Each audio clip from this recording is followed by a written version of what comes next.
이런 데서 쌍둥이가 많이 늘어나고 있는데요. 배란 유도하는 과정에서 그만큼 쌍둥이가 생길 확률이 더 높아졌습니다. 저는 망설임 없이 쌍둥이 다 낳아야겠다는 생각을 했어요. 일주일 있다 또 갔는데 이제 또 4명이라는 거예요. 쌍둥이가 예전에 비해서는 많이 많아졌어요. 심각한 출산율 저하에도 불구하고 쌍둥이의 출생률은 오히려 증가하고 있습니다. 그 이유를 취재했습니다. 부산 반여동의 네 쌍둥이네. 진영, 진희, 근영, 진호. 네 남매는 모두 올해 12살, 초등학교 6학년입니다. 쌍둥이라지만 얼굴과 체형이 모두 다릅니다. 처음 보는 사람들은 쌍둥이라고 밝히기 전까지 그냥 남매지간으로 오해하기 십상입니다. 확률이 60만 분의 1이라는 이란성 네 쌍둥이입니다. 처음에 병원에 갔을 때는 애들 3명이라 했었거든요. 그때만 해도 아무 생각이 안 나가지고 그리고 일주일 있다 또 갔는데 이제 또 4명이라는 거예요. 너무 황당해가지고 놀래가지고 저 아빠한테도 얘기했는데 말이 없더라고요. 박의수 씨 부부는 결혼 5년 만에 네 쌍둥이를 얻었습니다. 불임 때문에 전국 각지에 용하다는 집을 찾아다니며 약도 많이 먹었습니다. 결국 임신에 성공했는데 뜻밖의 둘도 아니고 셋도 아닌 네 쌍둥이였습니다. 넷 모두 임신 8개월 만에 미숙아로 태어나 길게는 석 달이나 인큐베이터 신세를 졌습니다. 인큐베이터가 준비 안 됐다고 그 새벽에 1시 쟤들이 30몇 분 났는데 인큐베이터가 없어갖고 병원에 전부 다 이송을 다 했습니다. 그때 메뉴를 하고 심리하고 그 집사람도 쳐다볼 겨를도 없이 넷을 한꺼번에 키운다는 것 상상보다 훨씬 어렵습니다. 특히 교육비가 가장 큰 걱정거리입니다. 공부 가르칠 때 지금은 이제 또 우리 배우는 시절하고 또 틀리잖아요. 근데 어느 정도 5학년 때까지는 그런 데를 제가 했는데 6학년 되니까요 좀 힘들더라고요. 그래서 좀 혼자 같으면 이거 어떻게 해보는데 훌쩍 커버린 아이들을 바라보면 넉넉치 않은 살림이지만 마음만은 부자가 됩니다. 엄마 아프면 그거 의논해가지고 어떻게 하자 그렇게 편지 내용 쓰고 뉴욕해서 또 다시 쓰고 그래요. 시내 한 백화점의 아기용품 코너. 임산부들이 정성스럽게 아기가 쓸 물건을 고르는 행복한 모습을 볼 수 있는 곳입니다. 진열된 많은 물건 가운데 쌍둥이만을 위한 용품이 한 가지 눈에 띕니다. 바로 쌍둥이 유모차입니다. 출산 준비를 하실 때도 그렇고 쌍둥이가 예전에 비해서는 많이 많아졌어요. 그래서 이제 쌍둥이용으로 해가지고 요즘에는 이제 쌍둥이 유모차 이게 지금 반응이 굉장히 좋거든요. 그래서 이제 요 디자인으로 해가지고 유모차를 이제 2개 붙였는데도 이제 일반 2개 유모차를 끌고 다닐 수가 없으니까 따로따로 하시면 굉장히 힘드니까 같이 2개를 붙여가지고 이제 쌍둥이 유모차 이렇게 나왔어요. 우리나라는 현재 심각한 저출산 문제에 직면해 있습니다. 출산 가능한 여성 1명이 평생 동안 낳는 평균 자녀 수인 합계 출산율이 1.2명에도 미치지 못합니다. 세계에서 가장 낮은 수준입니다. 출생아 수도 해마다 수만 명씩 줄어들고 있습니다. 요즘 젊은 부부들이 아이를 갖지 않는 가장 큰 이유는 지나친 자녀 양육비 부담과 각박한 사회 현실 때문입니다. 이대로 가다간 현재 0.44%인 인구 성장률이 오는 2021년을 기점으로 마이너스로 돌아서게 됩니다. 그런데 쌍둥이는 오히려 늘어나고 있습니다. 우리나라의 쌍둥이 구성비는 10년 전보다 2배로 높아졌습니다. 지난 91년 이전까지는 출생아 1000명당 쌍둥이는 10명 정도였지만 이후 가파르게 증가해 최근에는 1000명당 20명의 쌍둥이가 태어나고 있습니다. 여기서 주목해야 할 점이 있습니다. 일란성 쌍둥이는 그대로인데 난자 2개가 모두 수정란이 된 이란성 쌍둥이는 10년 전에 비해 무려 3배나 증가했습니다. 이란성 쌍둥이가 전체 쌍둥이의 구성 비율을 높이고 있는 것입니다. 임신율을 좀 더 좋게 하기 위해서 수정란을 자궁 안에 넣어줄 때 2개 내지 3개 또는 그 이상 넣어주는 경우가 생길 수가 있습니다.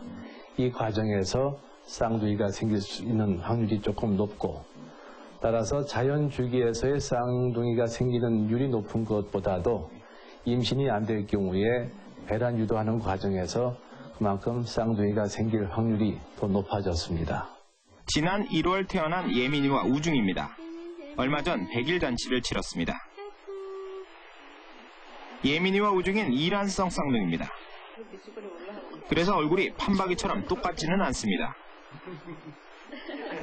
쌍둥이 엄마 김수지 씨는 시험관 아기 시술을 받았습니다. 결혼 5년이 지나도록 임신이 안 돼 불임 전문 병원을 찾았는데 다행히 한 번만에 임신에 성공했고 거기에 쌍둥이까지 얻었습니다. 수정란을 6개 착상을 시켰거든요. 이제 거기서 이제 수정이 된 게 이제 쌍둥이가 됐더라고요. 뭐 망설임 없이 쌍둥이 다 낳아야겠다는 생각을 했어요. 하나가 자다가 울면 다른 하나가 깨어나 울고, 하나가 감기에 걸려 나을만 하면 다른 하나가 또 아프고, 둘을 같이 키우는 일이 쉽지 않지만 어렵게 얻은 쌍둥이이기에 힘든 줄 모릅니다. 또 둘은 걱정은 되지만 욕심에 방이 또 갖다 눕히니까 부자가 되는 느낌이 들고 괜찮대. 이렇게 불임 치료를 위해 인공수정이나 시험관 아기를 시술받는 사례가 늘어나고 있습니다. 이럴 경우 이란성 쌍둥이가 태어날 확률이 높아집니다. 현재 결혼하는 부부 7쌍 가운데 1쌍이 불임으로 고통받고 있습니다. 10년 전 10쌍 중 1쌍에서 크게 늘어났고 해마다 4만 쌍의 불임 부부가 새로 발생하는 것으로 알려져 있습니다. 불임의 원인을 딱 꼬집어 말하기는 어렵습니다. 전문가들은 만원과 스트레스, 환경 오염 때문이라고 말합니다. 확실한 거는 지금 불임이 많이 늘어나고 있고, 그 뭐 원인들이 보면은 뭐 이제 만혼, 아기를 늦게 낳는 추세라든지, 혹은 또 뭐 여러 가지 부인 쪽 빼놓고도 남성 쪽만 보더라도 한 15년 전, 20년 전에 비해서 정자 수가 엄청나게 떨어져 있고, 그리고 또 정자 활력도 떨어져 있고, 그런 것들이 보면 많이 지적을 합니다. 여러 가지 원인 지적하지만 특히 이제 환경오염식 이런 측면에서 상당히 많이 접근을 할 수가 있죠. 한 불임 남성의 정액입니다. 원래 정자는 활발히 움직이면서 돌아다녀야 합니다. 그런데 무엇 때문인지 정자들이 제자리에서만 맴돌 뿐 그렇게 활발하게 움직이지 않습니다. 정액 내 단백질이나 호르몬의 이상이 정자를 움직이지 못하도록 막고 있는 것입니다. 현대 남성의 정자수 감소, 그리고 여성의 배란 불균형과 나팔관의 이상도 문제가 됩니다. 불임 치료 과정을 보면 필연적으로 이란성 쌍둥이가 태어날 확률이 높아집니다.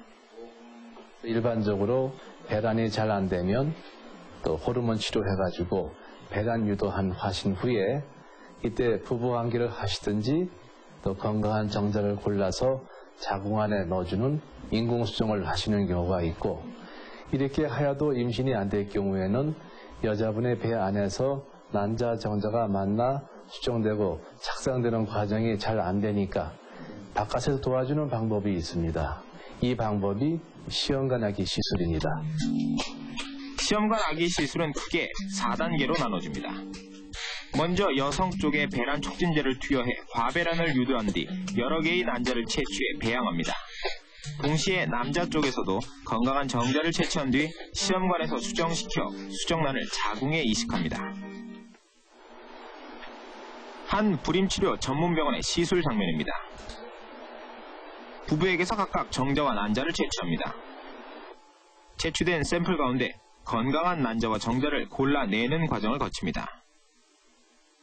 고배율의 현미경을 통한 미세 조작술로 난자를 주사바늘로 찔러 정자를 주입합니다. 24시간이 지나면 수정 여부를 판정할 수 있습니다. 시험관 아기의 성공률은 보통 20% 정도. 당연히 임신의 성공 확률을 높이기 위해 수정 난자를 여러 개 착상시킵니다.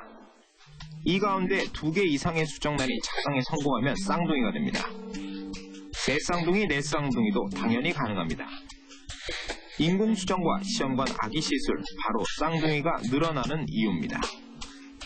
굵은 바늘을 통해서 복강 내 난자를 찌르게 됩니다. 그 찌르는 과정 중에 난소 쪽에서 출혈이 과다하게 생기게 되는데 어느 정도 출혈 같으면은 그것이 이제 자연스럽게 극복이 되지만 심한 출혈, 대량 출혈 같은 경우는 개복술이라든지 복강경을 이용한 어떤 난소에 대한 수술을 하는 경우도 가끔씩 있습니다.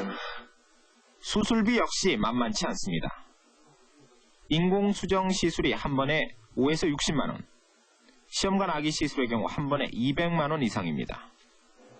보통 한 번만에 성공하는 경우가 드물기 때문에 너댓 번만 시술을 받아도 의료 비용은 1,000만 원을 훌쩍 넘습니다. 문제는 불임치료의 경우 의료보험이 거의 적용되지 않는다는 점입니다. 현재는 배란 유도 자체만 보험 적용이 되는데 그것도 기준이 굉장히 까다롭습니다. 배란이 안 된다는 것을 증명을 해야 되는데 우리가 보편적으로 이제 배란 유도를 할 경우 임신율을 높이기 위해서 배란 유도하는 경우가 상당히 많습니다. 배란이 진짜 안 돼서 배란 유도하는 경우보다는 그래서 임신율을 높이기 위해서 배란 유도하는 것을 보험에서는 인정을 하지 않고 있기 때문에 종합병원 산부인과의 신생아실, 정상 신생아실 옆에 신생아 집중치료실이 따로 있습니다. 인큐베이터와 산소호흡기 등 미숙아를 치료하기 위한 장비가 갖춰져 있습니다.